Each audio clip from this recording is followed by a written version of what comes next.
Shalom para sahabat, jumpa kembali bersama saya Atta Sore Munggu dari Direct Church Ministry dalam berita pengangkatan.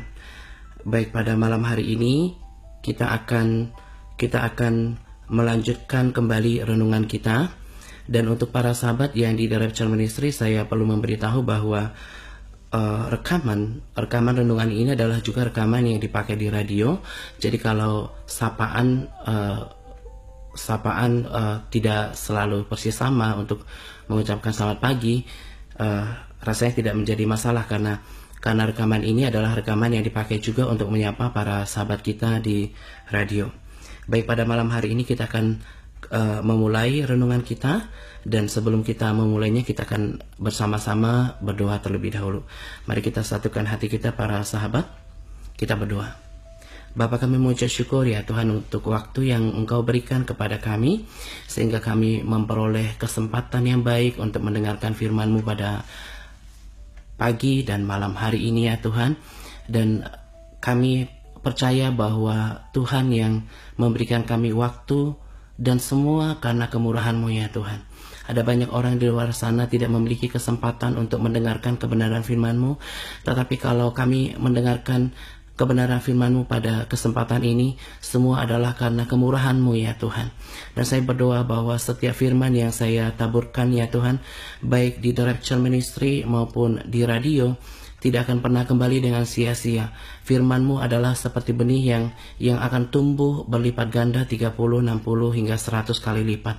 Dan saya berdoa setiap sahabat yang mendengarkan pemberitaan firman ini, turunlah kiranya damai sejahtera dalam hati mereka, supaya sepanjang pemberitaan firman Tuhan, mereka beroleh damai sejahtera dalam hati mereka, dan mereka boleh menyimak kebenaran firman Tuhan. Saya berdoa ya Tuhan supaya hati mereka menjadi hati yang gembur, menjadi tanah hati yang gembur untuk kebenaran firman-Mu, sehingga firman-Mu beroleh tempat di dalam hati mereka. Bahkan mereka memperoleh telinga seorang murid yang akan mendengarkan perkataan Tuhan Yesus pada kesempatan ini ya Tuhan. Dan saya mau menyerahkan sepenuhnya pemberitaan firman Tuhan ini ke dalam tangan-Mu. Aku mau ikat, patahkan, hancurkan setiap kuasa-kuasa kegelapan, pemerintah-pemerintah di udara, penghulu-penghulu di udara yang gelap ini, yang mencoba untuk menghancurkan pemberitaan firman-Mu, yang mencoba mencuri kebenaran firman-Mu. Aku mau ikat, patahkan, hancurkan kuasanya di dalam nama Tuhan Yesus Kristus. Dan pengurapan-Mu, hadirat-Mu turun sepanjang pemberitaan firman Tuhan. Biar kuasa dilepaskan ya Tuhan kepada setiap sahabat saya yang mendengarkan kebenaran firman-Mu. Dan ketika mereka mendengarkan kebenaran firman-Mu, mereka tidak akan pernah sama lagi seperti sebelum mereka mendengarkan kebenaran firman-Mu. Terima kasih Tuhan, dan saya mau mulai pemberitaan firman Tuhan ini. Aku serahkan roh, jiwa, tubuhku ke dalam tangan-Mu. Saya rindu setiap perkataan yang terlontar, setiap pemberitaan firman Tuhan sungguh-sungguh adalah perkataan yang membesarkan dan memuliakan nama Tuhan, dan juga memberikan semangat dan memberkati setiap orang yang mendengarkannya. Terima kasih ya Tuhan, kami memulai pemberitaan firman hanya di dalam satu nama yang berkuasa, nama Yesus. Haleluya. Amin. Baik para sahabat, pada kesempatan ini saya akan membagikan kepada kita tentang Allah pembalas. Tentunya bahwa topik ini bukan lagi kali yang pertama saya sampaikan kepada kita tentang Allah pembalas, karena ada banyak rema dalam firman Tuhan tentang Allah pembalas. Tentunya ketika saya sudah pernah menyampaikan pada sesi sebelumnya, apakah dalam renungan, apakah dalam talk show, tetapi kemudian kalau saya angkat kembali ke hadapan kita, pasti ada sesuatu yang Tuhan bukakan, bentuk rema atau pewahyuan, untuk saya sampaikan sebagai bentuk penegasan terhadap firman Tuhan pada pokok yang sama. Nah, topik kita pada pemberitaan firman pada kesempatan ini adalah tentang Allah pembalas. Sebelum saya melanjutkan lebih lagi tentang renungan ini, saya akan mengajak kita untuk membaca firman Tuhan di Mazmur 89 ayat 30 sampai 32. Para sahabat bisa menyimaknya dengan baik-baik, atau para sahabat juga bisa ikut membuka firman Tuhan di rumah, dan saya akan bacakan buat kita sekalian. Di sana dikatakan bahwa jika anak-anaknya meninggalkan Tauratku di sini maksudnya Taurat Tuhan, dan mereka tidak hidup menurut hukumku, Jika ketetapanku mereka langgar dan tidak berpegang pada perintah-perintahku, maka aku akan membalas pelanggaran mereka dengan gada dan kesalahan mereka dengan pukulan-pukulan.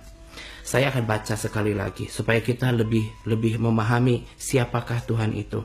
Dikatakan seperti ini, jika anak-anaknya meninggalkan Tauratku dan mereka tidak hidup menurut hukumku, jika ketetapanku mereka langgar dan tidak berpegang pada perintah-perintahku, maka aku akan membalas pelanggaran mereka dengan gada dan kesalahan mereka dengan pukulan-pukulan. Nah, untuk orang Kristen yang dewasa, dia akan bisa menerima firman yang keras, firman yang mendewasakan, firman yang tegas. Karena justru bentuk kasih sayang daripada Tuhan itu justru harus dinyatakan dengan gada. Tuhan berkata bahwa barang siapa ku kasihi, dia akan kutegur, dia akan dihajar sama Tuhan. Nah, jadi ketegasan itu adalah sebagai bentuk daripada kasih Tuhan juga. Jadi ketika kita kemudian mendengarkan firman yang seperti ini, kita akan melihat sisi lain daripada Tuhan. Bahwa Tuhan yang kita sembah itu adalah pribadi yang kasih ya, yang baik ya, tetapi kemudian kita tidak bisa hanya melihat Tuhan dari sisi yang baik saja, hanya kasih saja, yang sabar, pengampun. Tidak. Kita perlu mengenal Tuhan sebagai Tuhan yang membalas. Tuhan membalas kesalahan orang itu bukan berdasarkan kebencian. Karena dasarnya Tuhan itu adalah kasih, maka dia tidak memiliki kebencian di dalam dirinya terhadap orang. Bahkan kalau para sahabat membaca buku kesaksian di bukunya America Baxter atau Cho Thomas atau berbagai video di YouTube, para sahabat akan menemukan di sana bahwa bahkan ketika Tuhan memperlihatkan orang-orang, para jerangkong, orang-orang yang sudah tersiksa di neraka sekarang, bagaimana Tuhan menitikkan air mata. Dia memiliki iba yang sangat besar. Tuhan tidak pernah membenci orang itu, pribadinya Tuhan tidak bisa benci, tetapi memang perbuatan-perbuatan mereka Tuhan benci. Nah, di sana kita bisa melihat bagaimana Tuhan itu adalah Allah yang kasih. Tetapi kemudian kasih Tuhan tidak lantas kemudian membuat dia kompromi terhadap kesalahan atau pelanggaran kita. Tuhan akan tetap berada pada posisi kasih. Dia adalah Allah yang kasih, dia Allah yang sabar terhadap pribadi kita. Itulah kenapa kita, seperti contohnya pada pagi hari ini, Tuhan masih memberikan kita kesempatan untuk mendengarkan peringatan-peringatannya. Itu adalah bentuk daripada kasih Tuhan. Tetapi kemudian tidak lantas kasih itu kita bisa ajak kompromi supaya Tuhan tidak marah dengan pelanggaran kita. Tidak demikian.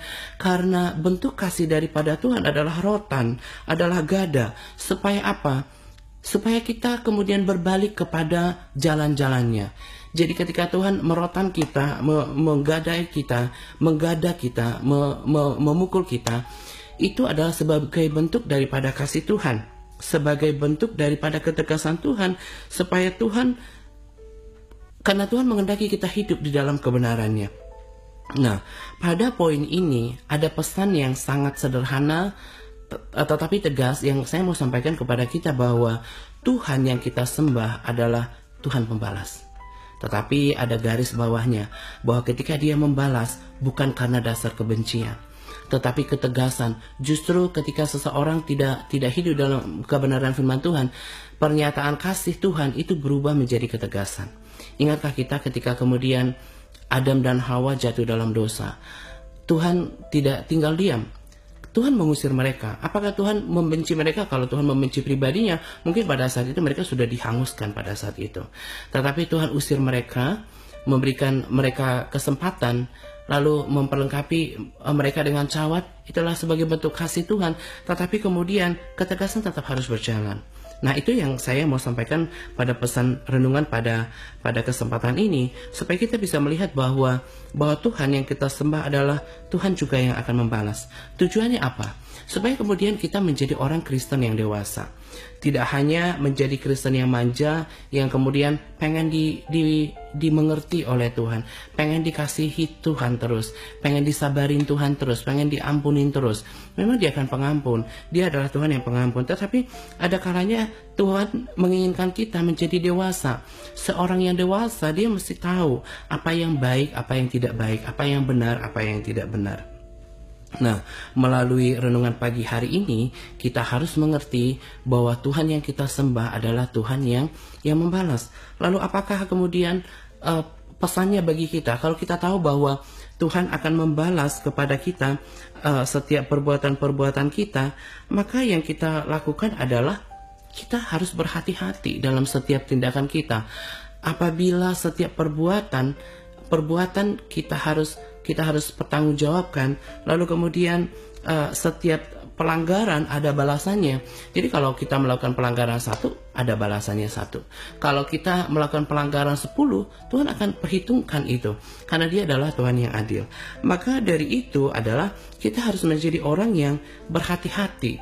Kita harus berhati-hati dalam setiap sikap hidup kita, baik dalam berkata-kata, bersikap maupun berperilaku.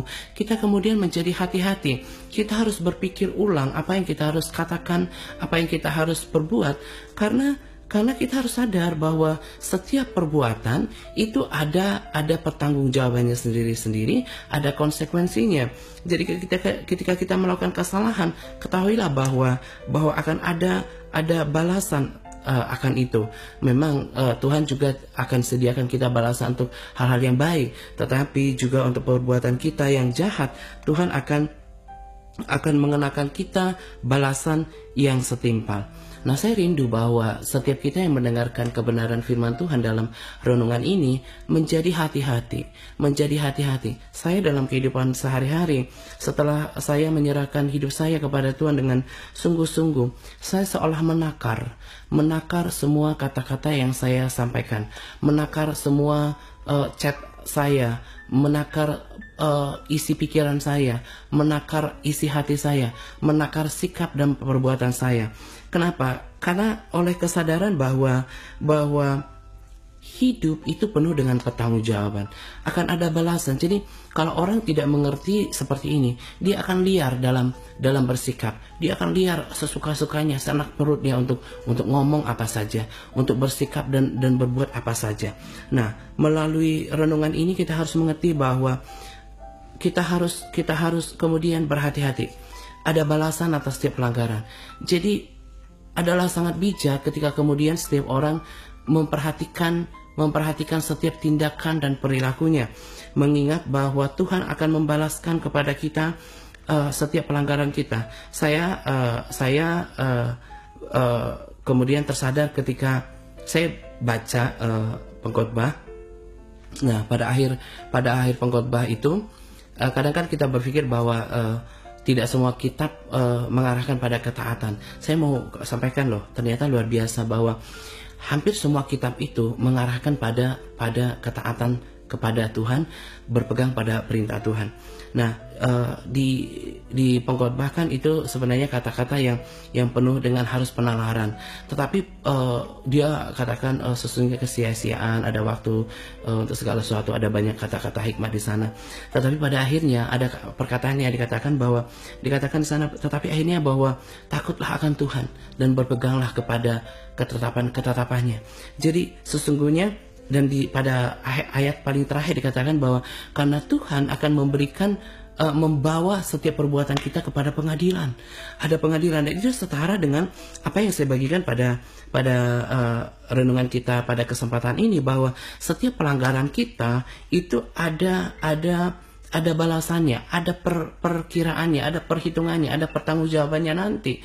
Nah, kalau di Mazmur ini misalnya saya baru bagikan 3 ayat ini saja, kita kemudian mengerti bahwa hidup itu penuh dengan pertanggungjawaban. Tadi juga saya sudah katakan bahwa di pengkhotbah yang kebanyakan orang berpikir itu adalah kata-kata yang jelimet, yang penuh penalaran. Ternyata urusan terakhirnya adalah mengarahkan kita kepada hati yang takut kepada Tuhan, dan juga kemudian kepada pesan bahwa kita harus berpegang pada ketetapan Tuhan, karena sesungguhnya inti daripada kekristenan adalah seperti itu.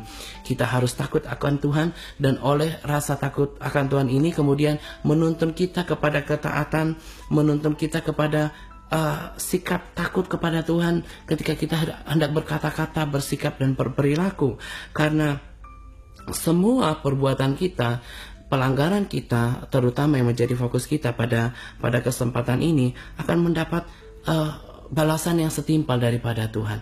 Maka sangat bijaklah kita kemudian memperhitungkan, memikirkan apa yang kita perbuat. Tadi saya sudah katakan di pengkhotbah, dikatakan bahwa Tuhan akan membawa setiap perbuatan kita itu ke pengadilan. Pengadilan itu untuk menyatakan salah dan benar. Kemudian ada punishment, ada sanksi yang sudah disediakan sesuai dengan pengadilan yang adil yang akan dilakukan oleh Tuhan nanti. Saya sangat rindu bahwa setiap kita kemudian memahami kebenaran firman Tuhan ini, bahwa Tuhan kita itu adalah Tuhan yang membalas, sehingga kita kemudian hati-hati dalam bertindak. Saya akan membacakan firman lain yang akan meneguhkan pesan renungan kita pada kesempatan ini. Kita akan baca di Mazmur 62 ayat 12, berkata seperti ini: "Dan daripadamu juga kasih setia ya Tuhan, sebab Engkau membalas setiap orang menurut perbuatannya." Jadi pernyataan-pernyataan seperti ini akan semakin meneguhkan kita bahwa Tuhan akan membalas dan akan membalas. Dia adalah adil, dia akan membalas. Jadi kalau kelihatannya kita sekarang kita melakukan fitnah kepada orang, kita menjelekkan orang lain, menggosip orang lain, kita melihat hal-hal yang porno, kita melihat hal yang tidak pantas, kita mencuri uang Tuhan dengan menahan persepuluhan, kelihatannya baik-baik. Saya mau ingatkan Anda bahwa tinggal tunggu tanggal mainnya. Semuanya Tuhan akan bukakan nanti, dan semua Tuhan akan mintakan pertanggungjawaban daripada kita, dan Tuhan akan bawa ke pengadilan tentang apa yang kita katakan, perkataan sia-sia, sikap dan perilaku kita yang bahkan kita lakukan di tempat gelap sekalipun, kita harus pertanggungjawabkan di hadapan Tuhan. Nah, firman berikut ini juga akan semakin meneguhkan kepada kita.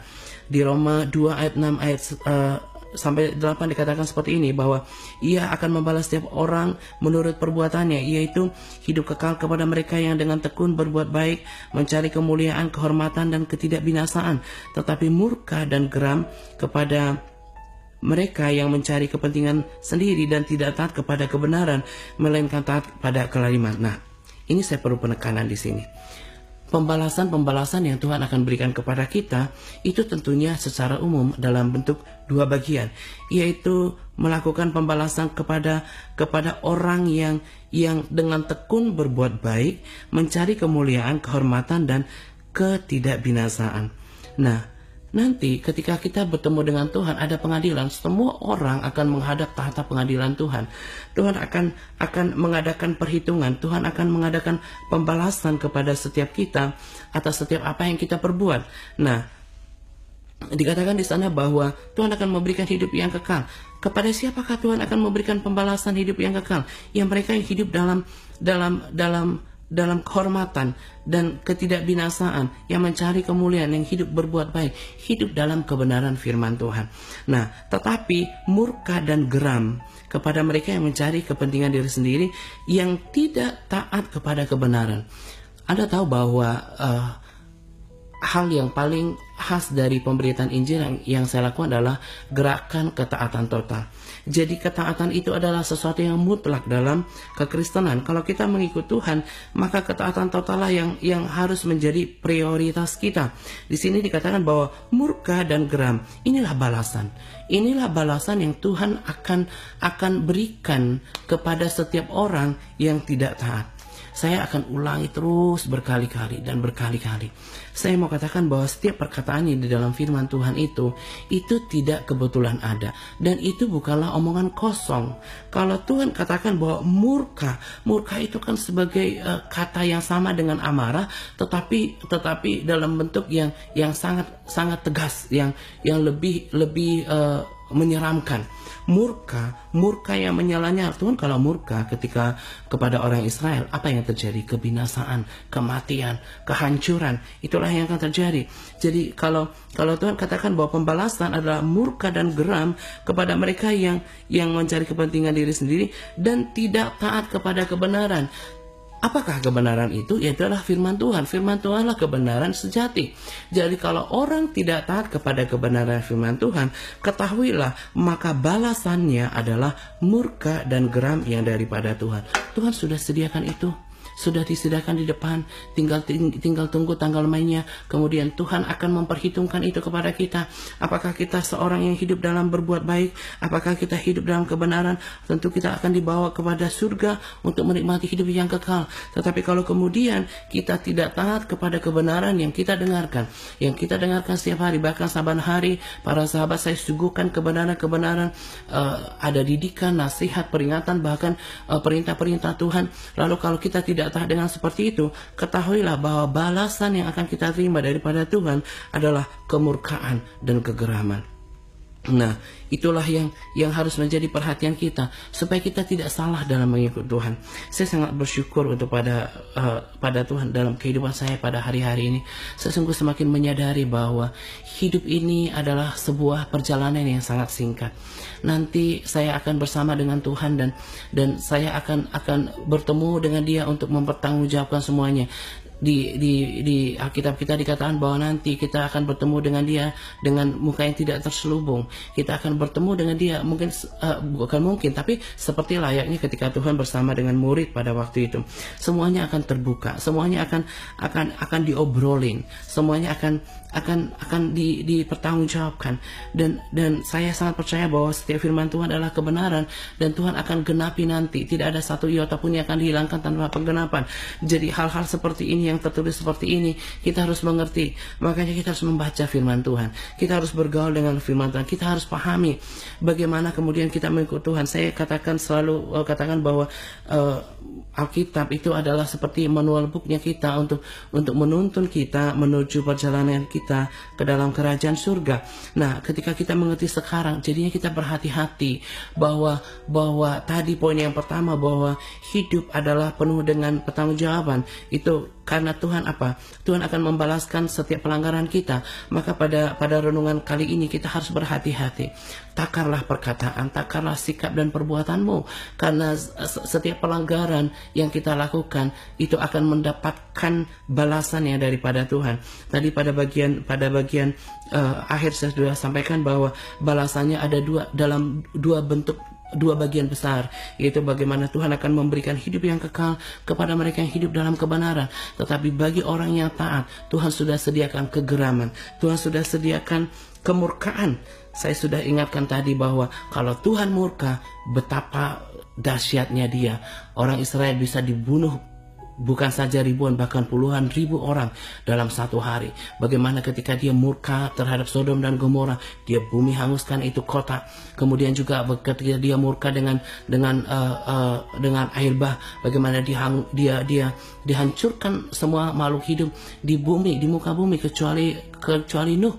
Nah, kita harus mengingat itu supaya kita belajar. Itu menjadi sejarah, menjadi pelajaran buat kita. Tuhan itu tidak pernah berubah. Kalau Dia bersikap yang seperti itu dahulu, maka Dia juga akan bersikap yang sama ke depannya. Kiranya pemberitaan firman dalam renungan kita pada kesempatan ini sungguh-sungguh membuat kita tersadar, sungguh-sungguh memberkati hidup kita, membuat kita kemudian hati-hati, karena setiap pelanggaran yang kita lakukan akan mendapat pembalasan setimpal daripada Tuhan. Demikianlah renungan kita pada kesempatan ini para sahabat. Kita akan tutup pemberitaan firman ini dalam doa bersama-sama. Mari kita satukan hati kita. Bapa, kami mengucap syukur untuk kebenaran firman-Mu yang luar biasa. Tuhan, peringatan-Mu adalah seperti emas bagi kami, sekalipun pedas, tetapi sesungguhnya firman ini akan menuntun kami kepada jalan kehidupan. Bapakku berdoa supaya firman-Mu Tuhan tidak akan menjadi sia-sia. Firman-Mu akan bertumbuh berlipat ganda di dalam hati setiap orang yang mendengarkannya pada kesempatan ini. Terima kasih Tuhan, kami mengucap syukur untuk kesempatan ini. Di dalam nama Yesus kami telah berdoa. Amin.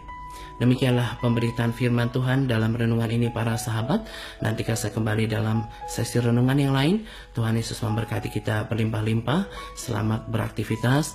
Dan pesan saya, jangan lupa memperkatakan Mazmur 91 dalam kehidupan Anda, supaya perlindungan Allah nyata dalam kehidupan kita sepanjang hari. Tuhan Yesus memberkati kita berlimpah-limpah. Salam Direction. Ku sembah